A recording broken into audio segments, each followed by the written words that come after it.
Nos diz assim a palavra do Senhor, Hebreus 9, versículo 11.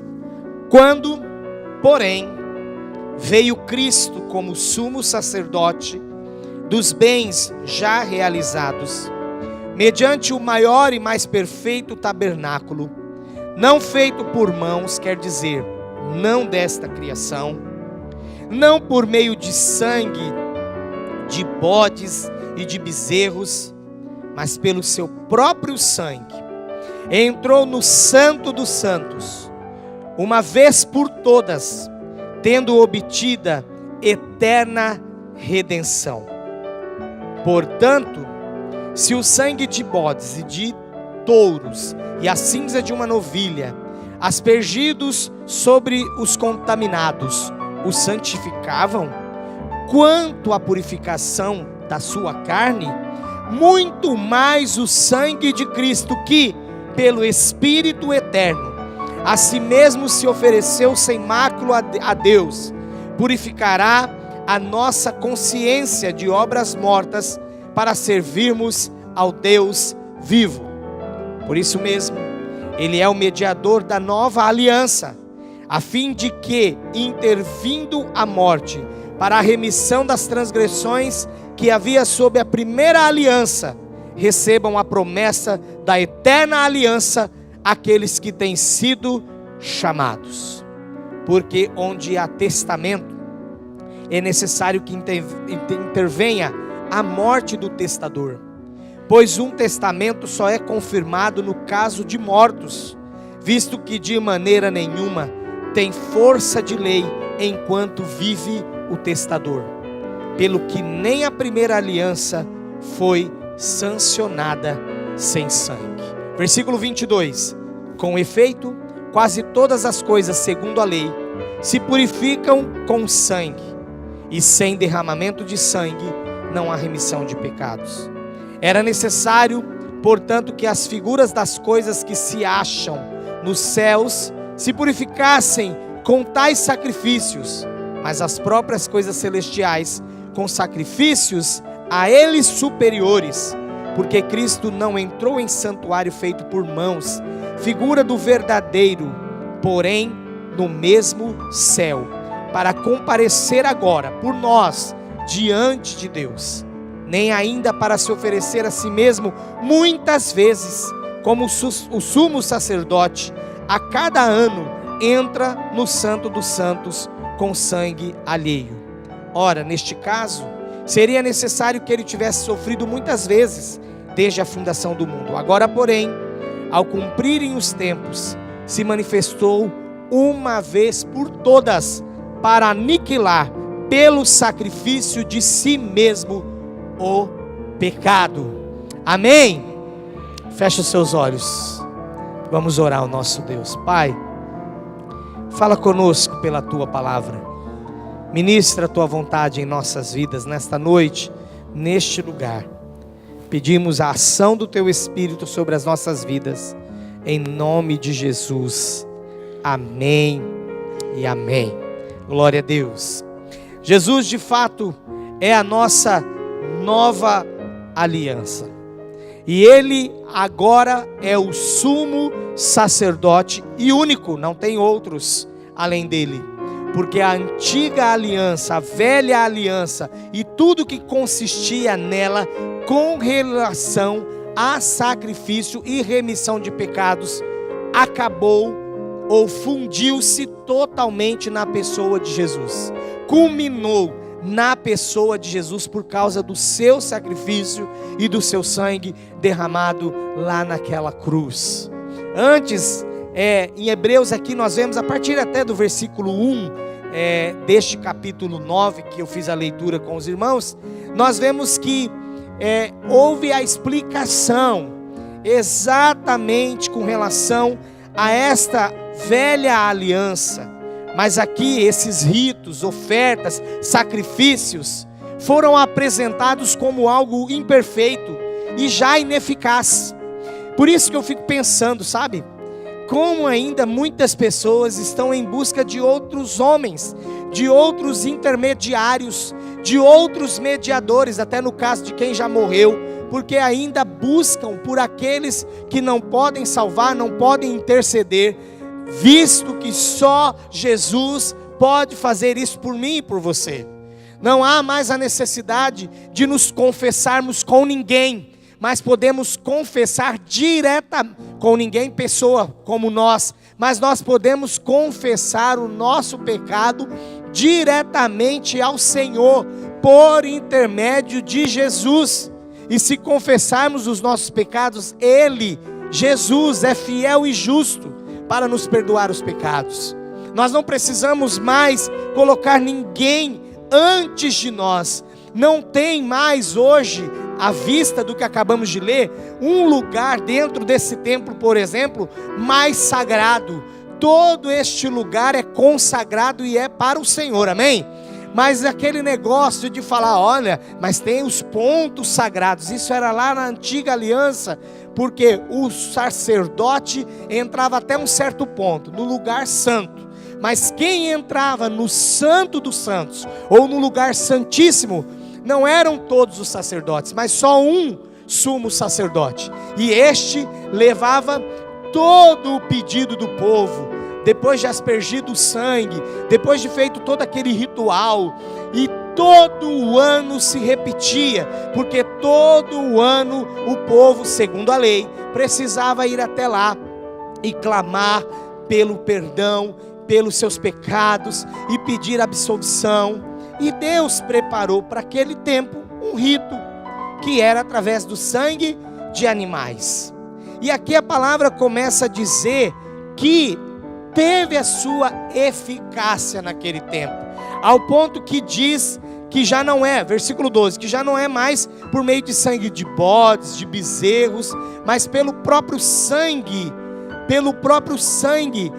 dele, do próprio Jesus, é que ele entrou no Santo dos Santos uma vez, para valer por todas as vezes, e ele obteve não uma redenção anual, não uma redenção que precisa renovar, como tem gente que fala, eu tenho que agora pagar algo, porque desde o ano passado que eu não venho pagar a minha promessa. Não, a redenção que vem ou advém de Jesus é uma redenção eterna, ela não acaba. Aquele tempo, o sangue dos bodes, do touro, a cinza da novilha, eram aspergidos sobre os contaminados, versículo 13, e isso os santificavam, quanto à purificação da carne deles.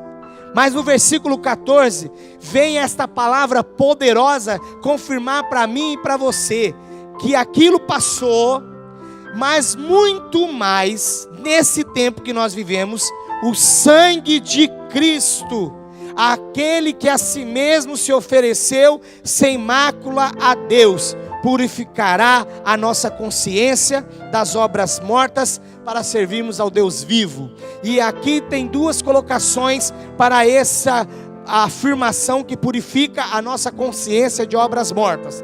Enquanto estávamos sem Jesus, estávamos mortos em nossos delitos e pecados. Jesus veio e nos ressuscitou com Ele, nos tirou das trevas para a sua maravilhosa luz, nos tirou da morte espiritual para uma vida abundante com Ele, nos tirou das trevas da ignorância para nos trazer aquilo que é o conhecimento da graça e do seu poder. Ele fez tudo isso. Mas aqui também, quando se diz purificará a nossa consciência de obras mortas, ele está afirmando, o escritor está afirmando, inspirado pelo autor, que é o nosso Deus, que é o Espírito de Deus, que também mudou o sacrifício. Você não mais tem que sacrificar nada pelos seus pecados, mas você precisa entregar a sua vida a Jesus, porque Ele é o sacrifício vivo por você. Ninguém e nada neste mundo pode nos redimir. Só Ele, só Jesus. Ele é o nosso Senhor. Ele é o nosso Senhor. Olha, eu gosto muito dessa afirmação do versículo 11. Quando, porém, veio Cristo como sumo sacerdote dos bens já realizados. Ele não está desfazendo do que foi feito até então. Era necessário aquilo. Mediante o maior e mais perfeito tabernáculo, não feito por mãos, quer dizer, não feito por alguém desta criação. Aqui ele está falando que quando Jesus veio, o nosso sumo sacerdote, ele não sacrificou nada no templo feito por mãos de homens, mas o seu próprio corpo, este maior e mais perfeito tabernáculo, que é o seu corpo, nele se realizou todas as coisas, ao ponto que ele submeteu tudo debaixo dos seus pés. Só ele tem autoridade, só ele vence a morte, só ele vence a enfermidade, só ele vence toda e qualquer cadeia e quebra e liberta o homem para a honra e glória do Senhor. Aleluia. O versículo 15 fala que ele é o mediador da nova aliança. É o mediador meu e seu, não tem submediador. Jesus não precisa de auxiliares para pedir para ele por nós e ele pedir ao Pai. Não, você pede para ele e ele pede ao Pai. Ele não precisa de submediador. Ele é o mediador, porque a palavra de Deus declara e afirma que só há um mediador entre Deus e os homens, e este mediador é Cristo, homem. É Ele. É Ele que é o mediador. E aqui fala no versículo 15: Ele é o mediador da nova aliança, a fim de que, intervindo a morte para a remissão das transgressões que havia sob a primeira aliança, recebam a promessa da eterna herança aqueles que têm sido chamados. Passou pela sua cabeça já? E isso me intrigava desde a adolescência, até eu descobrir esse texto. Passou pela sua cabeça já o que aconteceu com os homens do Antigo Testamento, já que o sacrifício que eles faziam era temporal? Era só para ano a ano? Tinha que revalidar? Mas e aí, como eles foram justificados? Cristo remiu todos os fiéis do Antigo Testamento. Aqueles que foram chamados, aqueles que nós conhecemos bem a história lá do Antigo Testamento, que foram obedientes, que foram fiéis até a morte, que se entregaram realmente, não a Jesus, não tinham esse conhecimento ainda, o Messias não tinha vindo, mas pelo Espírito, e esse Espírito está maiúsculo aqui, então é o mesmo Espírito Santo que atua na minha vida e na sua vida. Este mesmo Espírito compelia, esse mesmo Espírito trabalhava no coração deles, e aqueles homens, que inclusive nós temos uma lista lá em Hebreus 11, que são os heróis da fé, aqueles homens e muitos outros, e muitas outras mulheres, foram remidas por causa da sua fidelidade a Deus. Quando Jesus veio, ele foi no cativeiro e levou cativo aqueles que foram remidos por ele, e hoje estão já no céu, aguardando, como eu e você um dia passaremos, aquele dia em que Jesus volta, arrebata a sua igreja, e todos, até quem morreu na antiga aliança, que era do Antigo Testamento, todos comparecerão diante do tribunal de Cristo, para saberem, aqueles que já creem no Senhor, por isso que já estão lá, mas para saberem também, segundo as suas obras, qual galardão vai receber. E também aqueles que morreram sem Cristo e que morrerão sem Cristo, passarão diante do tribunal para saber por que estão recebendo castigo. Ninguém vai ser lançado lá e sem explicação. O Senhor é justo e o Senhor é fiel. Continuando aqui a mensagem, eu quero ainda trazer o versículo 22. A primeira aliança sempre foi sancionada com sangue, ou sempre foi realizados os atos com sangue. Mas o versículo 22 diz que, com efeito, quase todas as coisas se purificavam com sangue. Mas por que quase todas as coisas e não todas as coisas? É uma questão histórica, mas é interessante a gente destacar aqui.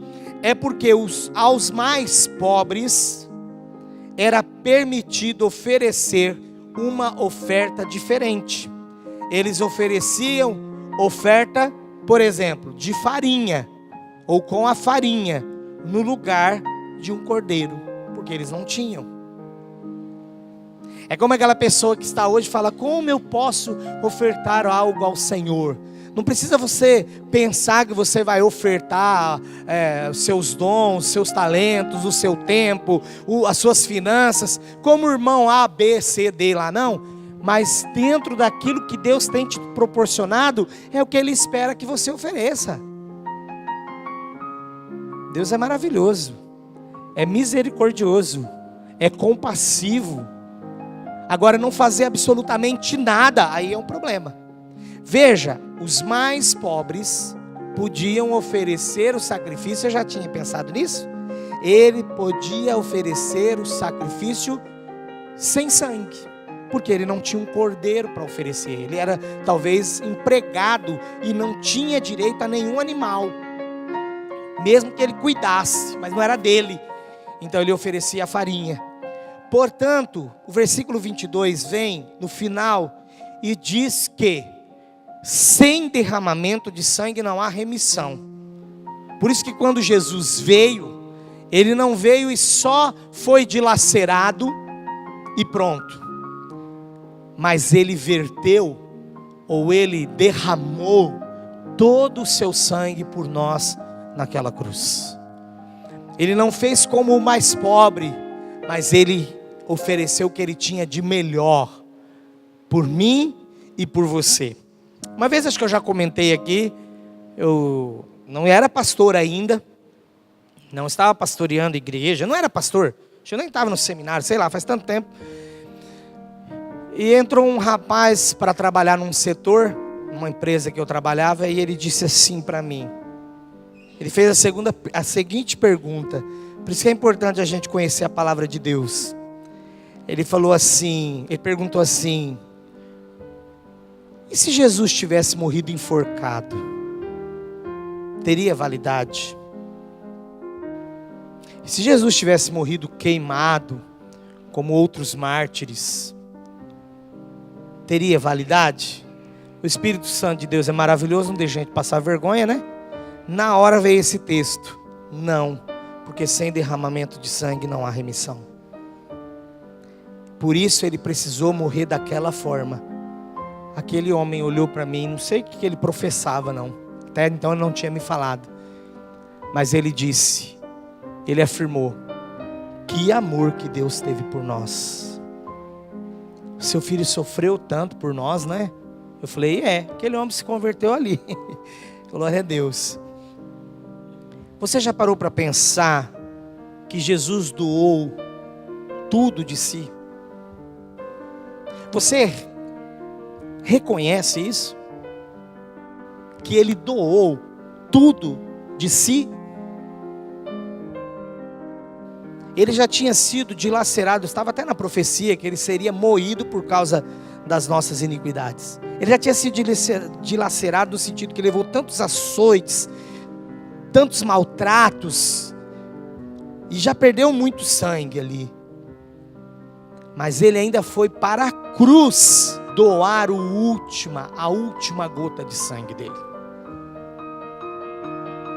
Ele passou pelo processo de morte, até então considerada uma das mais dolorosas e cruéis que a humanidade conhece.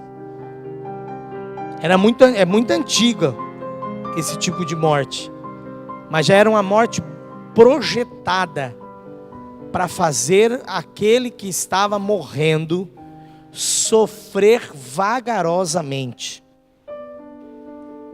E tem algumas pessoas que dizem: mas Ele é Deus, porque, claro, sabemos que Jesus, quando veio ao mundo, Ele assumiu a forma de servo, não usurpou ser igual a Deus, mas Ele era divino, E as curas e libertações e tudo que ele fazia é pelo fato de que ele, enquanto andou nessa terra, ele foi 100% homem e 100% Deus.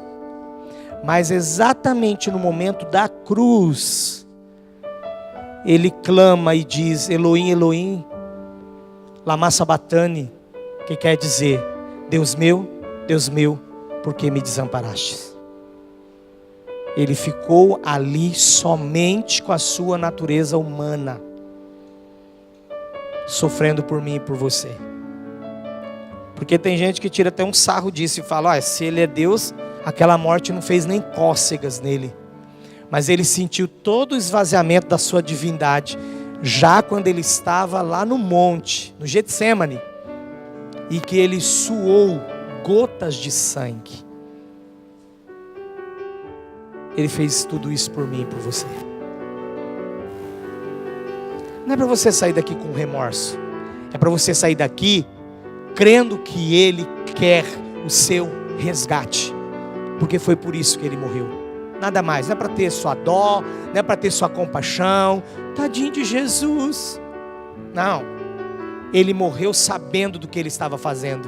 E ele ainda disse: ninguém tirou a minha vida. Eu doei a minha vida. Eu entreguei a minha vida. Ninguém tem o poder de tirar a vida de alguém que não queira entregar. Ainda mais Jesus. Que mesmo prestes a ir para a cruz, realizou ainda um milagre colando a orelha do guarda. Ele é poderoso. E ele enfrentou aquela cruz porque ele te ama. Não é te amou não, ele te ama.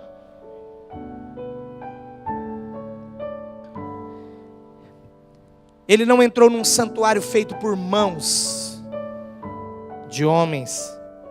Embora aquele santuário do Antigo Testamento era figura do verdadeiro. Porque foi Deus que deu as medidas, Deus que deu toda a estratégia de como ele queria, onde ficava o lugar santo, santíssimo, onde ia ficar a mesa da preposição, onde ia ficar guardada a arca da aliança. Foi Deus que deu todo o projeto, todo o esquema para ser construído. Então aquele santuário feito por mãos humanas é figura do verdadeiro. Porém, o que Jesus fez foi algo tão grandioso que foi feito a partir do céu. E agora, para comparecer a mim e a você diante de Deus. Não é mais um homem, não é mais uma mulher, não é mais um sacerdote, não é mais um profeta, não é mais ninguém que me leva a Deus. É Jesus Cristo que me leva a Ele. É o Senhor Jesus que nos leva ao Pai. E é sobre isso que nós estamos falando nessa semana, relembrando isso, porque de fato é muito importante. Nosso Deus, Ele é maravilhoso e Ele fez isso por uma vez, porque o versículo 26 diz: ora, se Jesus não se entregasse por nós de uma vez só, por uma vez só, numa vez só, então o versículo 26 diz: ora, neste caso seria necessário que Ele tivesse morrido ou sofrido muitas vezes desde a fundação do mundo, visto que era anualmente que se fazia expiação pelos pecados. Mas agora, porém, ao se cumprirem os tempos, se manifestou uma vez por todas, para aniquilar pelo sacrifício de si mesmo, para aniquilar pelo seu sacrifício o pecado. Uma vez que a expiação dos pecados dos homens se efetuou na história, por intermédio da encarnação de Cristo, fica então evidente que o único sacrifício de Jesus é suficiente para pagar todos os pecados cometidos na história. E este sacrifício, ele é eterno na sua eficácia e não passageiro como o da antiga aliança. E a morte e agora a ressurreição de Cristo inauguram o período final da história. O último plano de Deus para resgate da humanidade está em Jesus. E o início desta nova história está a cargo da igreja. Porque Ele não tem um novo povo para inventar. Ele não tem profetas mais para chamar. Ele não tem mais ninguém para fazer arca. Ele tem agora a igreja para levar este evangelho que salva, que liberta, que leva o homem ao céu. E que antes de levar ao céu, refaz a comunhão com Deus, porque Ele nos reconciliou. Aleluia. Que Deus nos abençoe. Feche os seus olhos.